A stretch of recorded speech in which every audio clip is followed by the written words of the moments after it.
Afternoon. Can you hear me? Yes, very clear. Okay, great. Hi, Seema. Show Hi, yourself Priya. finally Good to to you. see you. Sorry? I said showing myself finally to you. Finally, yes. Good to see you. Good to see you too. Thanks. Should we just remind everyone they have to join? I will be recording this session as well.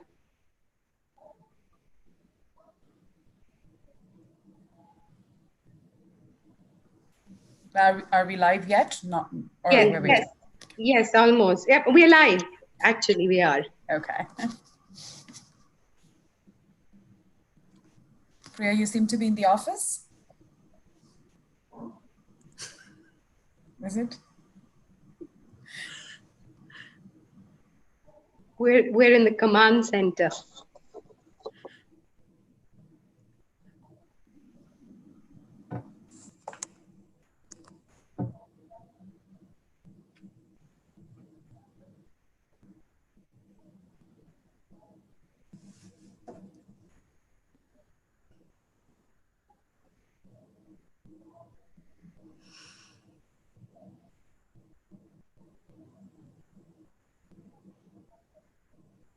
Are you working from home, Seema?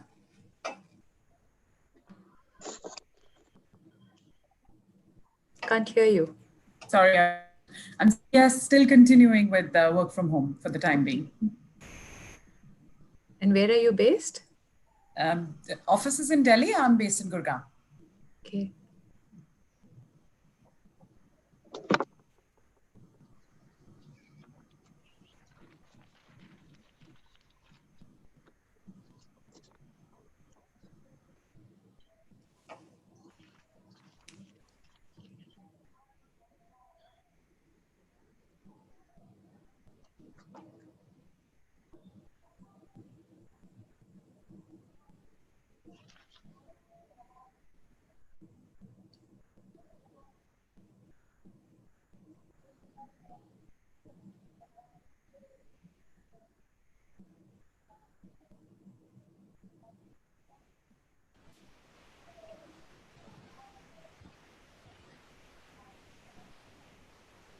Hi, everyone. Hi, Sandy. You're waiting for a couple more people? Yes, she's not able to log on, she's saying. Okay. I'm going to have to try and help her. Okay. Hi, Sandhya. Hi, Seema. How are you? I'm good. Thank you. How are you? Good. We are looking forward to your session. Likewise. Thank you. Thank you for being here today. It's a pleasure.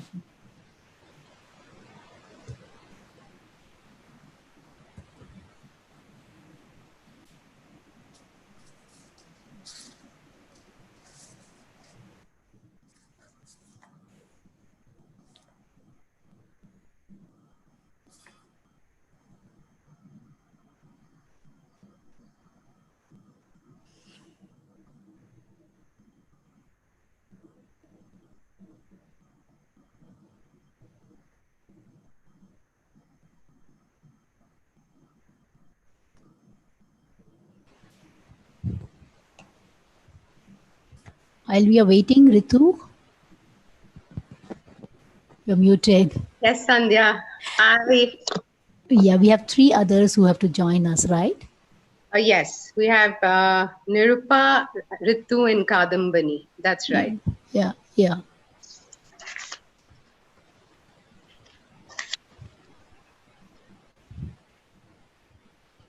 Should we start with the 2 panelists who are here right now?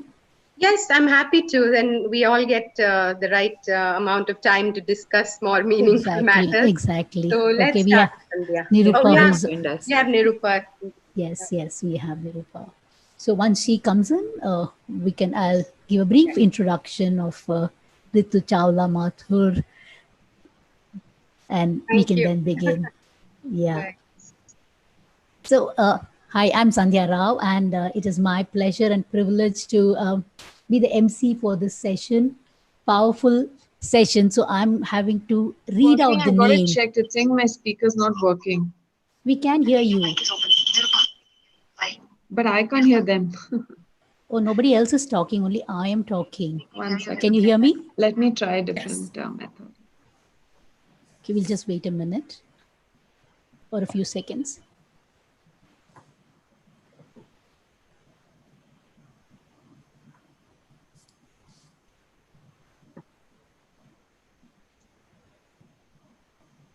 Right. So that the topic of this session is travel and tourism, resurrection, unleashing the power of women, unleashing the power of women leadership to create the new normal. I wrote it down because I didn't want to mess up. I said I have to read it. Ritu has taken time and effort to create such a powerful topic for this session. So Ritu Chawla Mathur, a dear friend, is the managing partner of Prognosis Global Consulting. She has over 25 years of industry experience with the Taj and Marriott. And now she helps, advises them to build and create new hotels and resorts. The description, the introduction is brief, Ritu, because I don't want to cut into the discussion time. I will hand it over to you to introduce the other guests. And I would be happy if you were to send me the numbers to help the others join the session. Right. Thank you. And it's over to you. Thank you so much. Thank you, I'll come in about 5 minutes before the end, which means it is your cue to wind up. And me to have the privilege of announcing the awards. Thank you all. Carry on. Right. I'm going to wait just another minute for Kadambani as well as Ritu. And then I will start with the introductions. Nirupa, you can hear us now?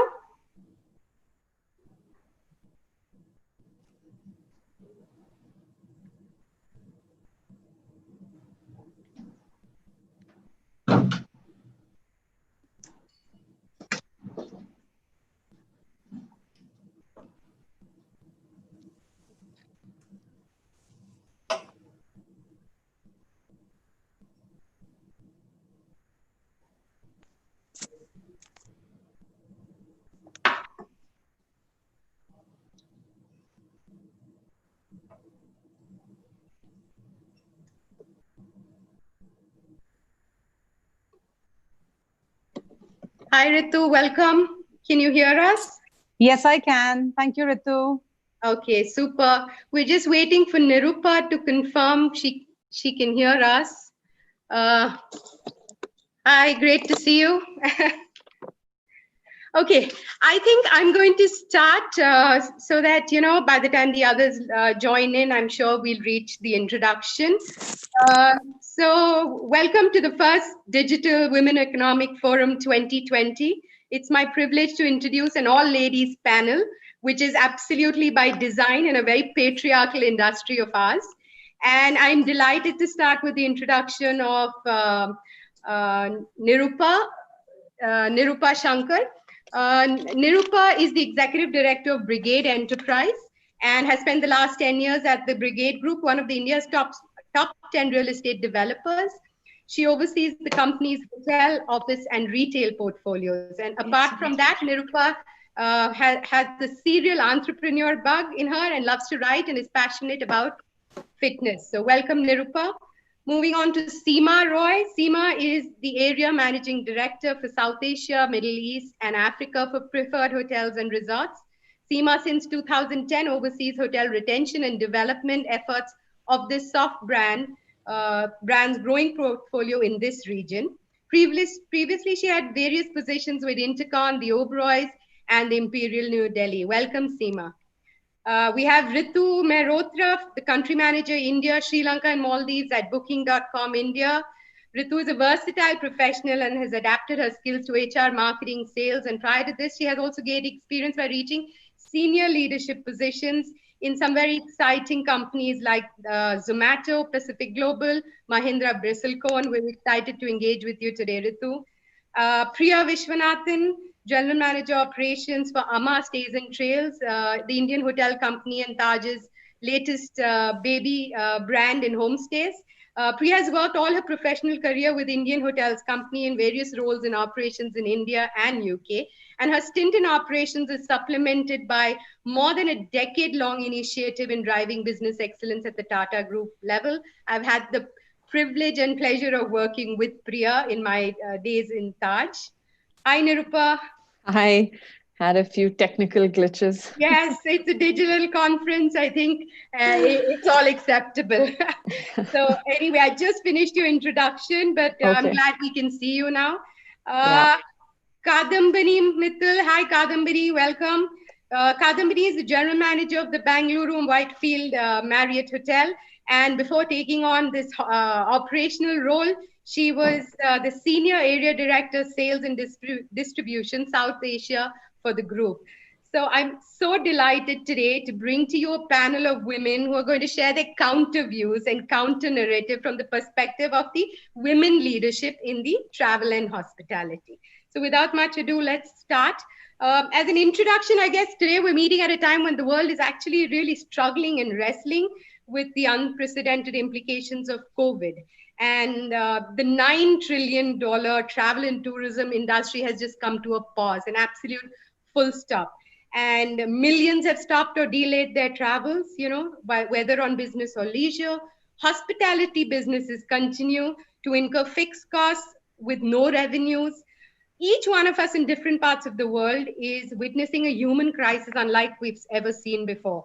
And for travel, tourism, and hospitality and food services industry, it's been like experiencing a continuous wave of, tsunamis where each subsequent year has just been big, worse than the other. But and the markets, particularly in India, in the last 5 years, we were seeing some great recovery. There were RevPAR growths, and things seem to be, just improving. And now, it seems like just yesterday we were sailing smooth waters, and today we are witnessing these darkest clouds. So, given this scenario, I think WEF has put together, stakeholders from the travel and tourism industry to debate the way in which we can actually change the narrative and rebuild the industry ground upwards, and that's resurrection. So ladies, while we've all are putting our survival and revival plans in motion, however, the world at large, the travelers, the tourists, are yet to hear from all of us that how have we aligned to meet their new challenges, their new needs, their new behaviors? Are we ready for the new normal, because it's definitely time for change. It's time for resurrection and creating this new normal. So in the next 40 minutes, what I'm hoping to do is discuss in detail the travel and tourism resurrection, unleashing the power of women leadership to create this new normal. And time permitting, would be happy to take a few questions at the end of this session. So I'm going to start with something that will get all of us on a level playing field. Pretty much our audience are all consumers. I mean, everybody is a consumer of the industry at some point. And, I'm going to try and understand from each of your perspectives, where do you see the revival of the hospitality and travel industry to begin? Which of the segments would you say should start traveling? So I'm going to start with Seema. Seema, in your global role, you handle South Asia, Middle East, Africa. I'm sure there are trends you see emerging in the new normal for regions that are ahead of the curve, As learnings, what would you advise travelers to do today? Thank you, Ritu. Firstly, thanks for having me on the panel. It's a privilege to be among such accomplished women and such a great panel. So thank you for that and for a generous introduction there. So in terms of, I think, and everyone's looking at what the revival would look like, what segments would start to travel first. There's a lot that's been said. There's a lot that we are seeing, that there's a lot that we are learning from some other parts of the world that have been ahead of us, let's say, in the curve.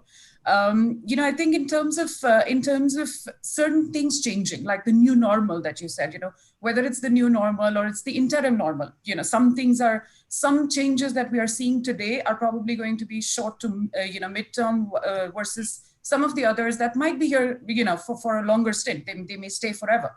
I think things like our increased focus on safety and hygiene is probably going to stay for a longer period. On the other hand, trends like expectation on flexibility, that may be a short to medium term change because, hotels would probably start to go back to running normal business.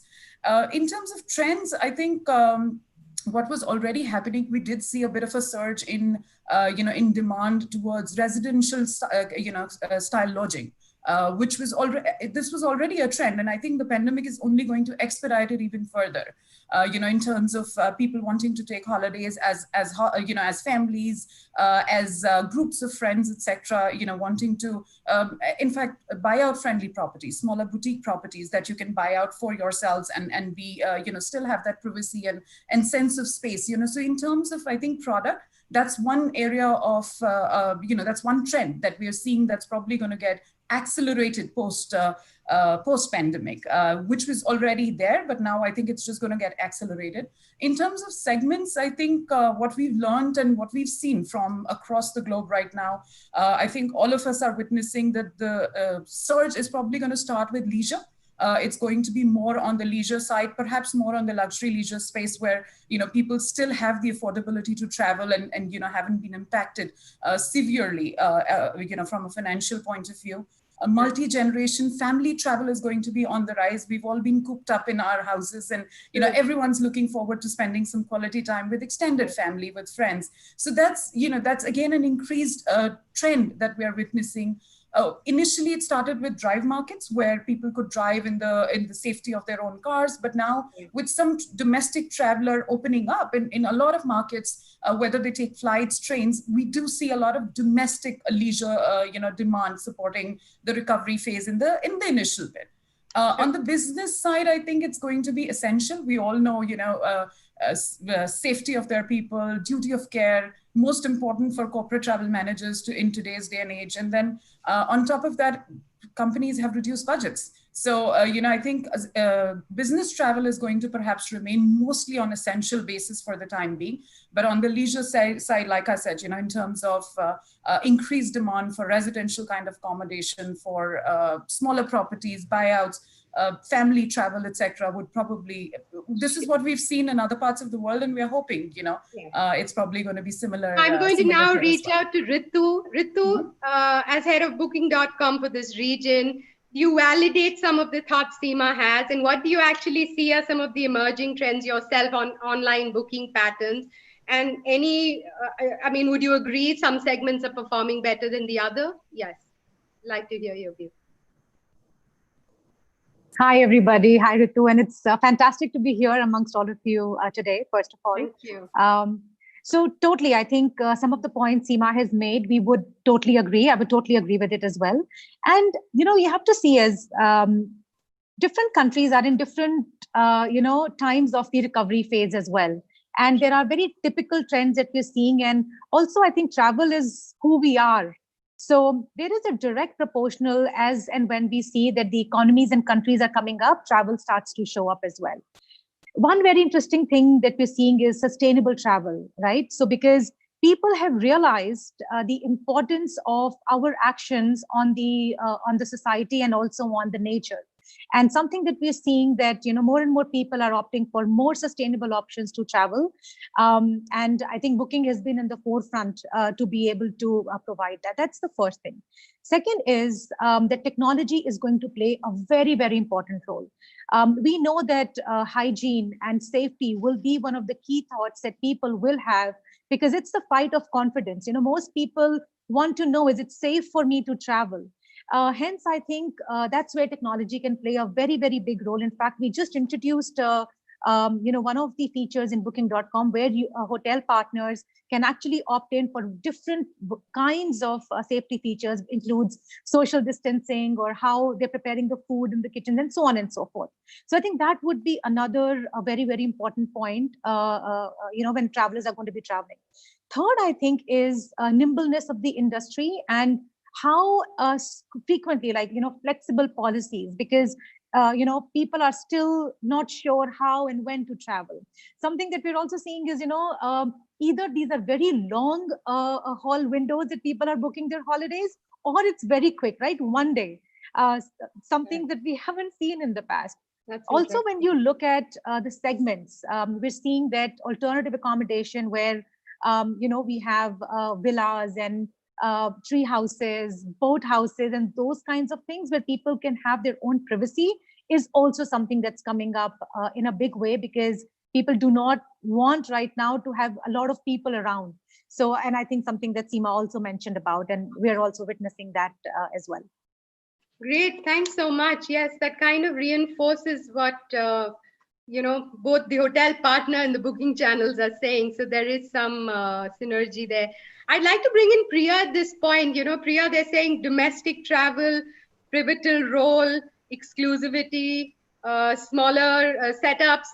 I think it's a great time for you to have taken over amã Stays and Trails, because what do you feel? Is domestic leisure really going to write your story for the homestays? Do share a little on that. First, thanks Ritu, and thanks Web for inviting us out here. Yes, it's the right time to be here in this specific segment, homestays. And I must thank my organization, which has had the foresight to have gotten to it. We started it last year. And the market that we really see is all the Indians who love traveling abroad. So I know a lot of people travel for work, but people have a travel bug now. And all those are the individuals that would like to be moving and seeing their own country, hopefully now. And I think our homestays, our luxury homes that we have a big opportunity, as Seema said, because people are looking for residences. People are wanting to stay in their private spaces, social distancing, and just having their own team, which is taking care of them. So this is just the right thing to be. The other is, of course, we're also seeing that, it was not just the leisure traveler which is coming to us today. So we've had a month of operations, which unfortunately got closed down again, and hopefully are opening again next week. But there are a lot of people who wanted to work from home. So they want to come to a place like Coorg and work there, and they want to be with their family. They had their extended family visiting them over the weekends also. We had people come down for their XCOM offsites. So there's a different profile that's suddenly started coming to what the homestay market considered to be like a little bit not so up market in the country, and ready to pay that kind of money. As Seema said, that, it's a luxury leisure. People are ready to spend the money just because they're coming to a trusted brand. There's a safety. Hygiene is a big factor. And yes, technology is a big factor. So today, some of us have moved our houses just to make sure that we were in the right space to be able to connect properly. And that's a need of our customer today. So while they're looking at quaint places, we need to make sure that they're connected well through Wi-Fi and other requirements. So it's hopefully at the right place and gearing to grow and become bigger now. All the best on that. Homestays is exciting, I have to say. Hope to see you in one of them there when I travel. Okay, Nirupa, you being an owner of now 12 hotels, 12 hotels, but existing and upcoming ones, and a mix of mid-scale and upscale, mid-market, upscale. Who, in your opinion, do you see starting to set the ball rolling at your end? Yeah. Yeah, so thanks for that, Ritu. Am I audible? Yes, very clear. Okay, just checking. Yes. Yes, so for us, basically, while we have hotels across various segments, I think the most important thing for us is getting this fear business out of people's mind, right? So revival obviously will just depend on that, and whether that means a cure, vaccine, whatever it is, that will be the primary indicator of when the revival will happen. Apart from that, they always say hope for the best, but, prepare for the worst. So with that in mind, we are prepared for an 18 to 24 month upheaval in the industry. And also, it's very hard to say, because if you look at the 2008 financial crisis, the real effects on real estate was seen only in 2010. Like hospitality didn't take a huge beating in 2009, and real estate also didn't take a huge beating then. It was in 2010 that the real estate industry took a beating. So it's really hard to say right now. But we are preparing for a 24-month haul, and hopefully things will be fine by then. That said, we are expecting actually because most of our hotels are in business markets. I think the two markets that will revive first are essential business travel and luxury leisure. Because as Seema and Ritu perhaps mentioned earlier as well, that people want their privacy and they want to make sure that all the sanitation and safety measures are taken, and that typically is done with the luxury hotels because they have the ability to spend that much more on such facilities. So we actually see essential business travel and the 5 stars first picking up. In some cases, obviously, mid-market will also pick up for those who don't have the budget for long-term stays in a 5-star hotel, and luxury leisure and all in the domestic market. I think international travel will definitely be a secondary market for us to take on. True. So I think we're all pretty much agreeing. There is, of course, domestic leisure and essential, essential business. Kadambini, closer to home, right here. What do you see happening? Who are your guests? And do elaborate a little on the side of what's happening on dining. What would you advise some of the people watching us, the audience today? I mean, how do we reassure them that, yes, things are opening up, and what all can they reach out to you for? So let's hear a perspective where you actually run a upscale luxury business hotel in the heart of a IT setup. Good afternoon, all the powerful women. Thank you, Ritu and WEF, for inviting me to this forum. So, I just have to highlight one thing. Traditionally, if you look at it, our service, and especially in India, was very high touch service. That's what was expected. And also that's what even we used to take pride on that, look at it, that now the way we deliver. But what is going to change post-COVID, as Ritu mentioned, is in terms of technology, right? Technology would be key in terms of bringing and that contactless experience and reducing the touch points. So to mention a few things which we have implemented is digital menu. Now there is a fear of touching the menu. So what we have done is that we have a digital menu. You can just, through the QR code, you can order the dishes. And instead of having a buffet, our teams have, been trained and, they customize the experience for you, and accordingly they deliver. Second thing is also when you are, checking in, checking out in terms of the payment gateway, it is all like digital payment. It's not that you really have to, if you want, you can make through the digital payment. Contactless check-in. So if you see, we have customized the hotel in terms of bringing the new normal. So there is sort of a glass barrier so that, even the guests feel much safer, and our associates also.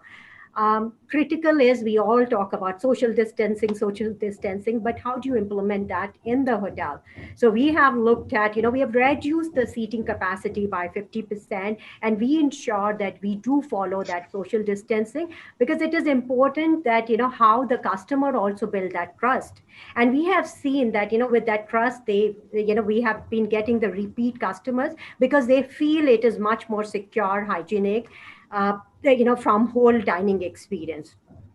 Important is you cannot deliver this just by making the cosmetic changes.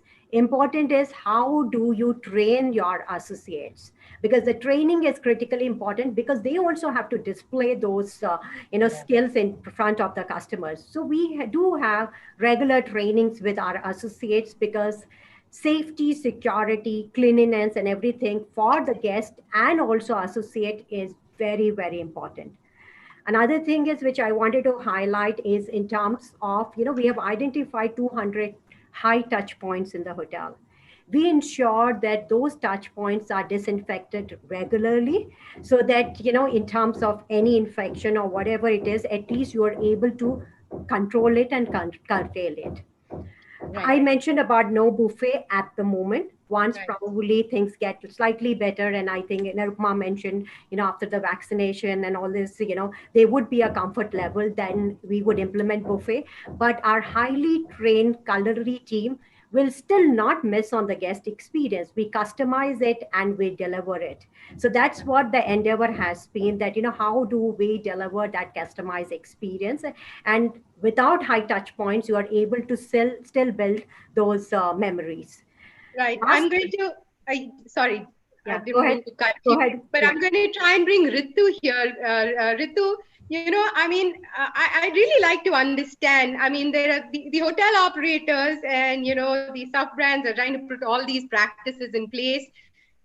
Is there any data, or does your online platform tell you that all is this is this what the customers are looking for? I mean, is this all really, or are we just, we're trying to do everything, but are we really hitting the nail on his head? I really like to know from your perspective, what is your the person coming on a booking.com looking for? Totally. So let me just, mention some data here as well, because we are a data-driven company and digital platform. So, if you look at booking.com's global business, we had 40% domestic, and which has now moved to 70% domestic globally. Wow. And if I look at in India, we were anywhere higher than this number. So a very large part of our business is becoming domestic. So, as some of the panelists already mentioned that. So that's the first thing.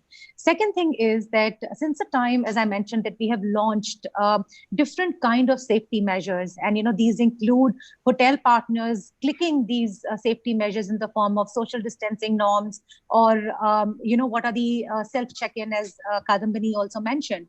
We are seeing that, more and more people are looking at these before they are making their reservations. So traditionally, there were three things that we used to always say that people look at before they book a property. One is the photos, and the other was stayed reviews. And booking.com has, millions of people who come and they review the hotels. These things have become even more important in today's time, that, what are the people who stayed in the past are talking about it. And now the third dimension is that how many people are looking at these safety guidelines as well. So I think, absolutely. Third thing that I do want to talk about is that, near home travel that we're seeing more and more now, and so, we have something that we've launched called staycations. So people can literally, be in their home city and go next door just to enjoy facilities of hotels, so that, you get out of your daily chores that people are doing now, and totally fed up of staying at home. So just to go and enjoy, facilities of hotels and so on and so forth. So yeah, totally. I think the data is suggesting that these are some of the things, and at scale it's happening as we talk. Okay, so good news, Kadambini. What you're offering is also what everyone's looking for. So I guess we're all in the right direction. My next question is actually going to be to Priya, coming back to homestays. So everyone's saying small is beautiful, and exclusivity and that privacy and that little niche place is all going to, really is what's going to drive the, the growth story. So I really like to understand, what do you see is the future of homestays in the new normal of our country? Can you share with us, I don't know, data, or would you like to share with us what you believe is going to happen and as a trajectory of homestays? Ritu, this is actually not a market which has got so much of data, because mostly homestays in India especially have run by individuals, as the name goes, homestay. And maybe we are one of the first to actually bring in this brand of a branded homestay or a branded villa in India. But if you see abroad, it's obviously like what we've been speaking about, where we see a market for ourselves, because the luxury traveler is the one who likes to stay in these exclusive places. So there is a huge demand for it. As we opened, we are very small right now. And we realized that we were going almost full when we were open. And as the states are opening, the travel is opening. Why is the customer really coming to us? And that's where I think Kadambini was coming in. That they're coming to us because they see that this is a place where I'm safe, I'm secure, I'm going to a branded space. So they're not comfortable just going to a homestay. The homestay, how is that person maintaining it? So if you have the name of IHCL, you have the brand name of Tata's, they feel far more comfortable that yes, the right team is there.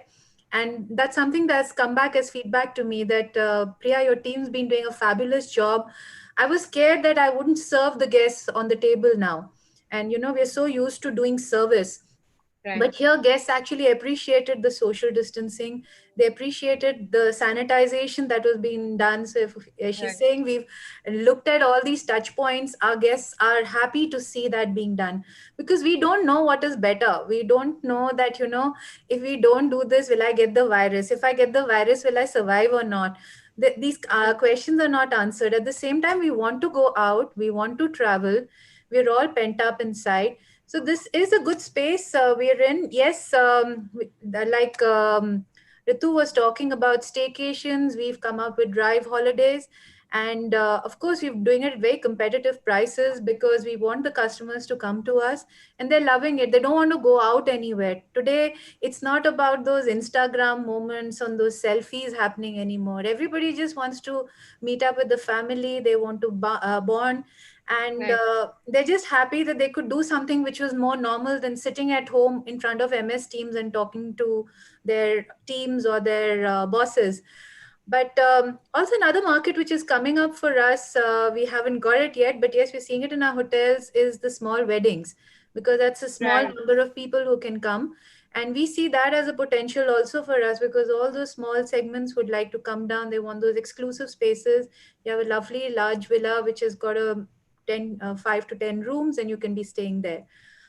Technology is a big factor for us. I'm finding it tough because we are located in quaint places. But yes, we're all meeting up to it. And I think we wanted to revive ASAP. We don't know what tomorrow is, but it should work out for us. Great, all the best. I'm going to jump to Nirupa because I'm just wondering, the Brigade Group has actually witnessed rapid growth in the real estate industry, and you've come up with these exciting hotels. But do you think travel and tourism is changing for good or worse? And do you see, after a little of what we're hearing today, I mean, would you still consider hotels as an asset class worthy for investment? And what would your advice be to investors in the audience? Yes, it's a loaded question. Yes. So, I mean, I must say that, as a real estate developer, hotels have always been a tough asset to sell. I mean, every time we go to our investor roadshows, they're always questioning us on why hotels, because obviously they're heavy in capital investment. Returns are generally in single digits. Sure. So it's always been a tough asset class.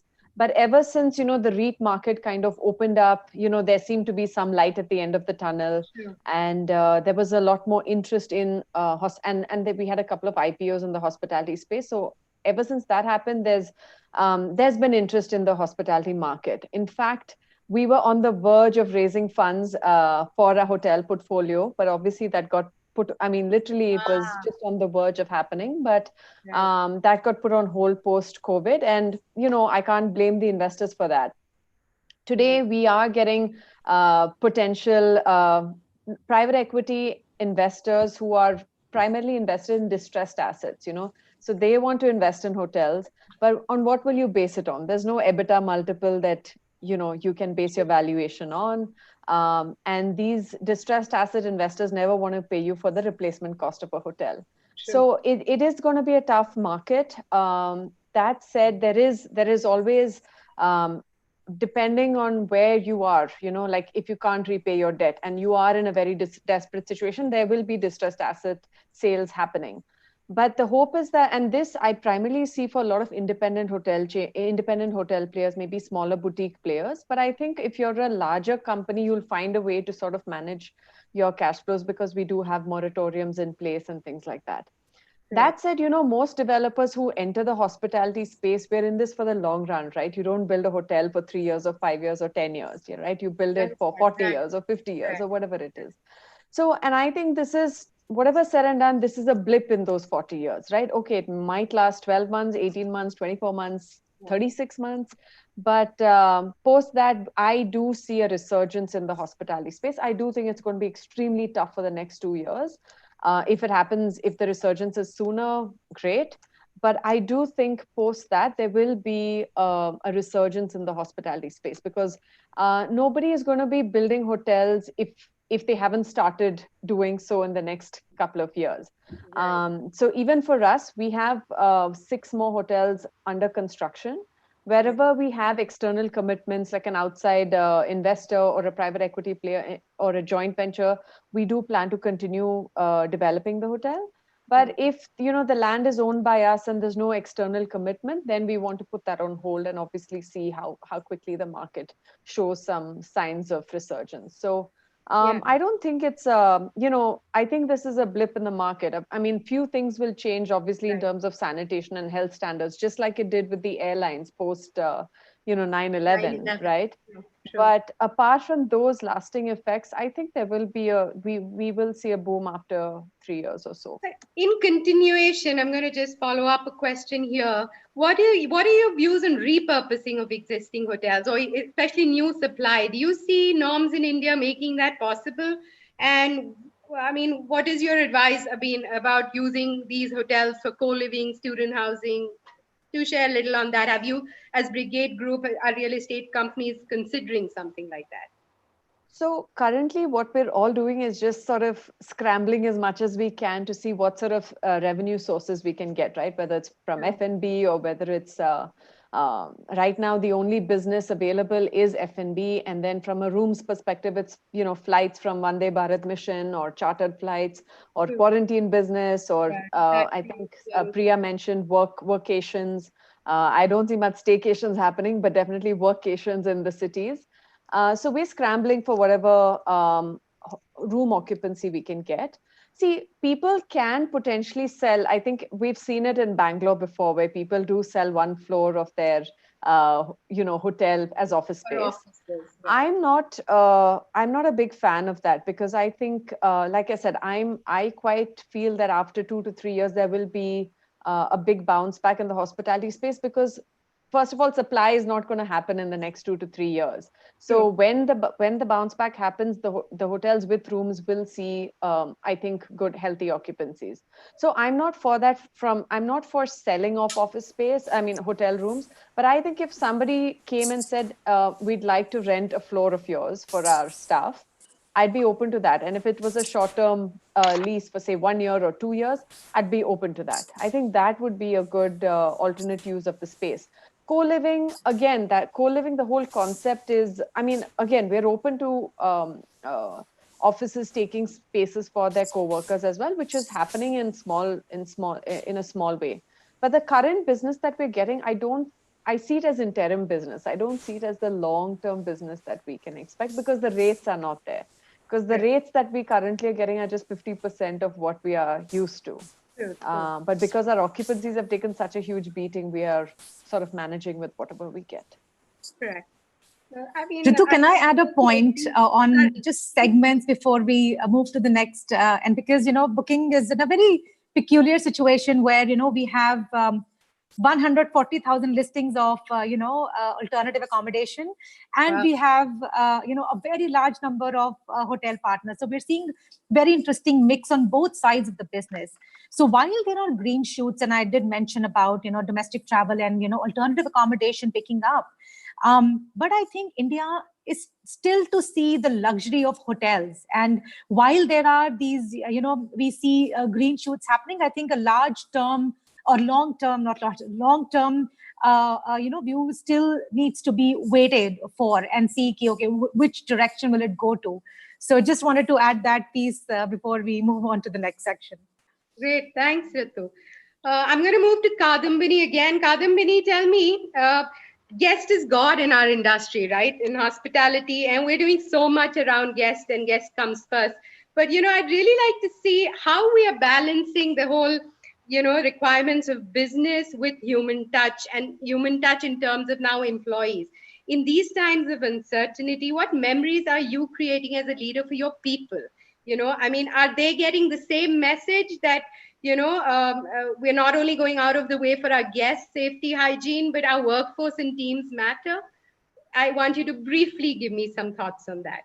Ritu, if you look at it, I mentioned before also, if associate is very, very important, and to get that motivation of the associate also is highly important and critically important in our business, because those are the one who are in front of the guest, and they are the one who deliver and bring those everlasting memories. And even in terms of now new normal, if our associates are not able to display that in front of the guest, and also how they are also, sometimes you have to also educate the guest. It's not easy, you have to be polite, but also you need to tell them this is what is expected part of the new normal.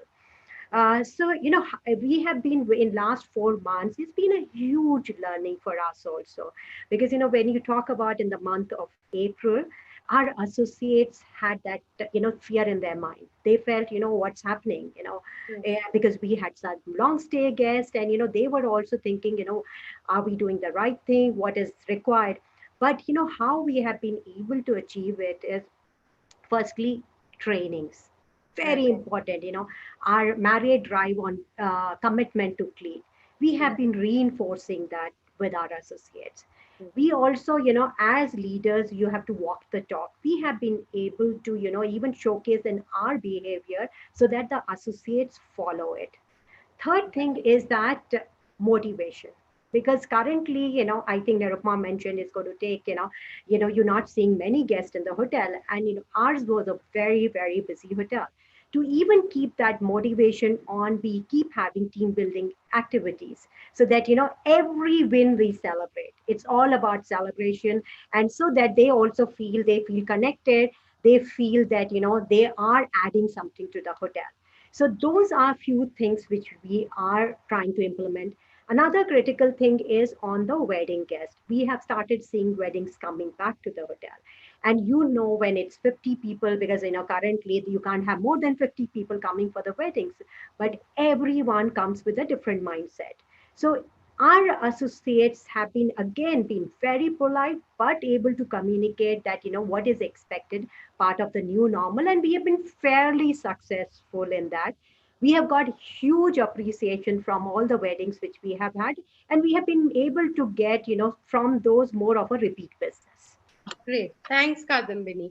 I'm now going to move on to the more exciting part of this conversation, I'm hoping, for the general audience here. We have a lot of young professionals, entrepreneurs in the viewership, and I'm going to now touch upon women leadership a little.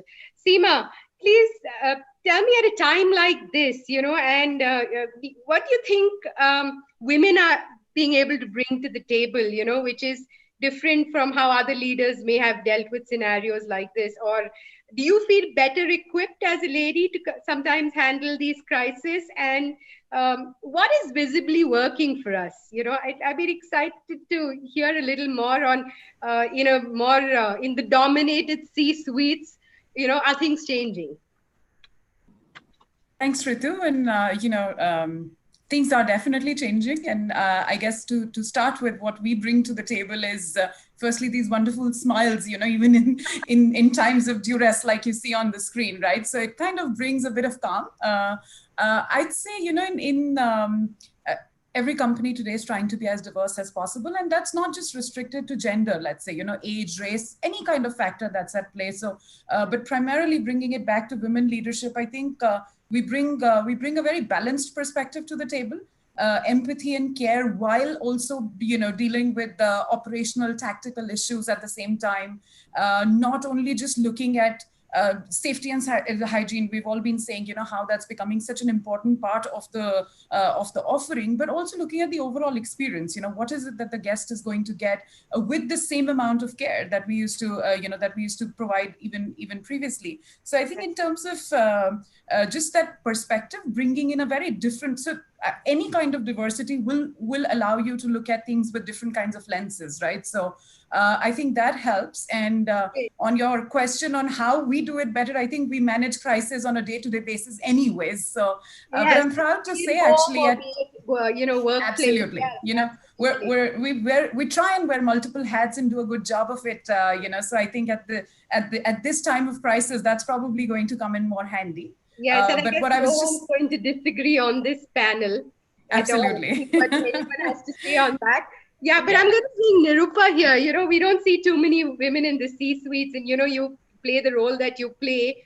Is there something that one particular characteristic that has helped you do what you do and do it so well? I think the biggest advantage women have is their ability to multitask and compartmentalize a bunch of things, because I think, and this is not me just saying it from a women's perspective, I think it's scientifically proven as well, that men are not able to multitask as well as women. I think women are able to switch between tasks a lot better. And like, for instance, with me, that really helps because I oversee retail, office, and hospitality. And honestly, out of that, retail and hospitality, there's a lot going on. Those two are two of the worst affected sectors. And you have to speak to, I mean, every 15 minutes you're changing what you're doing, right? And I'm actually still on maternity leave, so I have my 5-month-old. So in the middle of changing diapers, you're talking to retailers or switching off and then discussing your finance and your debt repayment schedule. So I think the ability to multitask is, I think, a blessing in times like these. Pivotal factor. I would just on that, Ritu, like you were saying, that it is actually, we see there is a growth, but there is still there's huge amount of room from growth. What I was going to actually say is that Preferred, what I'm actually proud to report, 50% of our senior executive leadership is actually women folk. Including our CEO, president, our head of marketing, head of PR. Yeah. So it is a very, very diverse culture. And like Nirupa was saying, it helps bring in that sort of multitasking ability to the table as well. Correct. Priya, I remember Tata's being pioneers with anything to do with women. Some of these stories that we've heard of Tata leadership across their various businesses. Something that stands out in the current times in terms of, what they've been doing in terms of, employee focus, any initiatives that, come into your mind, which are different from what's happening otherwise? So I think what Kadambini said, yes, a lot in terms of employee engagement, which is happening across in hotels. But what's special about a Tata company is, I'm not saying others might not be doing it, but I just feel that I think a little more for us. So we actually have a helpline which has been created because we all realize that, people were sitting at home. A lot of times we're all getting into some sort of thinking process because we're in closed rooms, we're not in those open spaces. We've been used to meeting all our colleagues and our guests. We were actually, whoever's in this industry is an extrovert. And suddenly that person's been confined to a space. So we've come out with a helpline, which is a one-on-one helpline, which any employee can reach out to. Okay. And this could be any help they needed. So this was done pretty early. And I think I haven't used it myself because of the grace of the Lord, but I think a lot of my colleagues have, and we've really appreciated that. The other is this MS Teams has been like a brilliant thing. Yeah, like I'm able to connect with my staff, which is in all remote locations. So we started off with meetings and just having conversations, and today we are having cooking competitions, we are having singing competitions. So, we were all used to, and in hotels, we talk a lot to each other. And this is like our family. So reaching out to everybody, and that's where the HR teams played a very pivotal role. L&D team has played a very pivotal role. It's not just doing trainings on MS Teams or teaching them about safety and hygiene, but we've been given an exposure to a plethora of various courses that we would have not done otherwise. And we've been pushed to close it. So I've been super busy because while you've been trying to do work, you're also being made to do intelligent courses. It could be on finance, it could be on sales and marketing, and at different levels, different courses have been done. So it could be a tie-up with TMTC, which is our Tata's management training center. So I think a lot's been done. Of course, as an organization, you all know, we have been catering to the doctors and the migrant workers. We've given over 2 million meals. We had the doctors come and stay with us. So that was from a social point of view, and employees, I think we all feel, I feel great. I've been finishing 30 years with the organization, and I'm really grateful that I've stayed on, and whatever thoughts came earlier to leave were wrong. Okay, we're at the fag end. I can't believe 40 minutes have flown by. We could go on. I thought this is becoming interesting. I'm going to have one last loaded question for Ritu. Ritu, this one is actually coming from the fact that online is going to be the future, and what we've always seen and is that there's OTA and then there are hotels, and somehow the balance of how do we actually make sure that the approaches OTAs are taking in today's times are not cutting into what hotels are trying to achieve, because the goal is really common, right? So really, how are you being collaborative in your role towards hotels, because it is one and the same cause? Thanks for asking that question, Ritu. Extremely helpful. Let me start with that. Right. So we only have a few minutes. I'm sorry. I will take very less time on that. But I think as we see, our hotel partners are in the forefront of delivering world-class service. And I think as a technology platform, what we do is we communicate that to our users. So we are the biggest demand generating platform for a lot of our partners. And I think there is no segregation in terms of, if it's a large hotel versus a small alternative accommodation sitting in some remote part of India. So I think it's really similar. So I think the first is around how do we generate demand for our partners across India. That's one. Second thing is that all these services that everybody mentioned today, starting from health and safety to having flexible policies, for our users to understand, or from disseminating the reviews that all the wonderful guests that have stayed in the hotel or alternative accommodation have talked about in the past. All those things have become so important, and at the heart of great collaboration that we and our partners come together and do. One other thing that I would like to mention is that how technology is going to play a very, very important role, because, gone are the days where when I fire up the app and I get to see zillions of accommodation types, right? So we are trying to personalize. So our entire booking funnel is, machine learning and personalization, where we know that what users are looking for, and we show similar kinds of, information to them that really matters to them. So to me, I think it's a perfect partnership, whether it's, the largest chain like Marriott and Kadambini is here, or it's, homestays or a villa or, a boat house sitting somewhere in Kerala. I think that's what we are doing. And just one last point that I would want to mention is that we have also come up with rebuilding together, because we feel that it is going to be not one company or not one industry can beat this crisis. It will have to be all of us working together for the same cause. And we have a program called Building Together, and there are multiple teammates to it. Great. Thanks so much. I wanted to add one thing, because I had worked very closely with Ritu in my previous role with sales and distribution. Just, this partnership is so important, and a lot of initiatives which we did at Marriott, it was important that also goes to booking.com. And we had worked on some strategic partnerships together. So it's like, it's a relationship which works together. I'm glad that, we've cleared some air here, because it's always seen at loggerheads, and good to see that if big chains like Marriott and Booking.com can be collaborative, I mean, that's the only way to take us forward.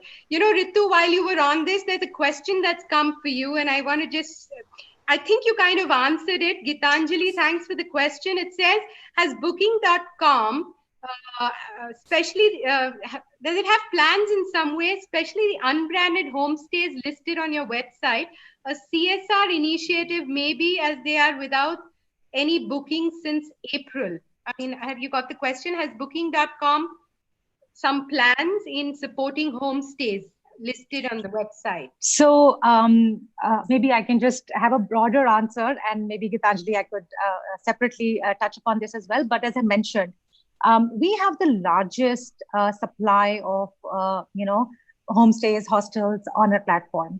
And I think the way we have come back, so the first thing is that I don't know if I can term it into CSR, but I think as and when the demand picks up, and what is our positioning to capture every bit of that demand. So that's one thing that we're relentlessly working with our partners, with the industry, with the government, that what are the things that we can do that as and when there is, resurgence of the first speck of demand, what is our ability to pick that up? So that's the first thing. Second thing is making sure that what users are looking for, guiding every homestay, every partner to make sure that those are the things that they are starting to show on their platform as well. So we do run a CSR initiative, but that's more towards sustainability, because as I mentioned earlier on as well, that, this lockdown has actually taught us the impact of our actions on the nature. And so Booking runs a booster program that actually, so far, we have already given over €1 million euros in the market.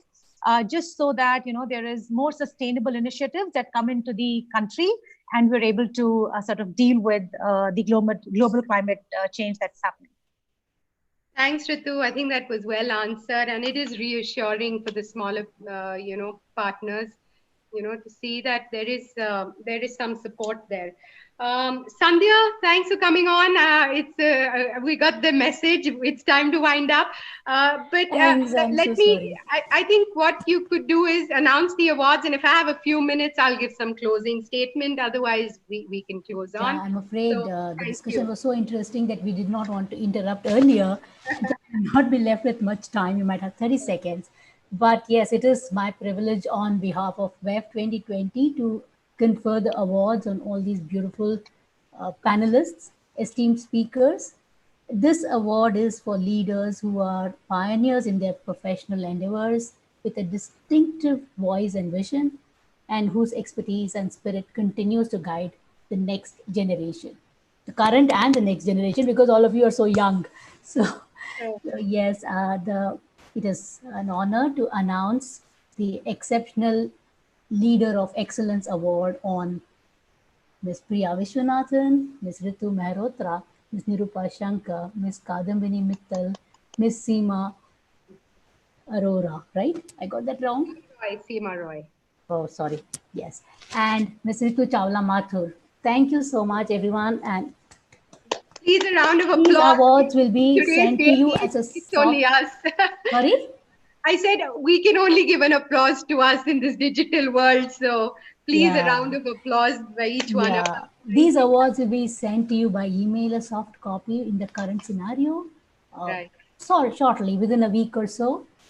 Thank you once again. Ritu, you want to make a couple statements? You have 1 minute more. Yes, I have a minute. I'm just before they eject us. Thank you all.